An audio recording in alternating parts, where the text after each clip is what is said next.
Kuna muda mwingine kwenye maisha yetu tunayoishi, sio lazima kila unachokifanya na kila unachokifikiria lazima kila mtu akuelewe kama vile ulivyokuwa unamaanisha au kama vile ulivyokuwa unafikiri wewe.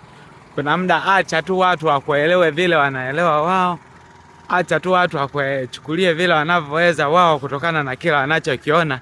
Na wenda ikawa ni tofauti na kile ambacho wewe unakifikiria au kukiwaza au kukifanya, kwa sababu kwenye haya maisha mitazamo tunatofautiana.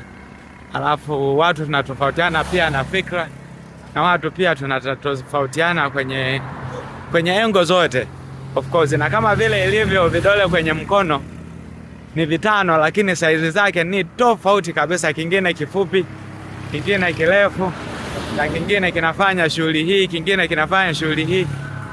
Hauwezi valisha kama utapete kwenye vidole vyote vitano. Kuna kidole cha pete, kuna kigumba ambacho gumba chenyewe kimejitenga sana na vidole venzake.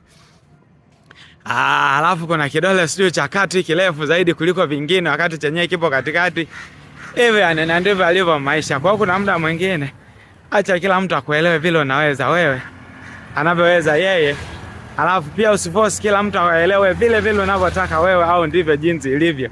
Acha kila mtu aelewe kwenye ngo yake ambayo yeye anaona inamfaa, kwa sababu ukisema wewe utumie nguvu kubwa au muda mkubwa kuelimisha kila mtu kusudi akuelewe vile unataka, maidia uwezi kufanikisha na uwezi kutoboa, kwa sababu maisha yanatofautiana kuanzia ufikiria na kwenye kila kitu ambacho nakifanya.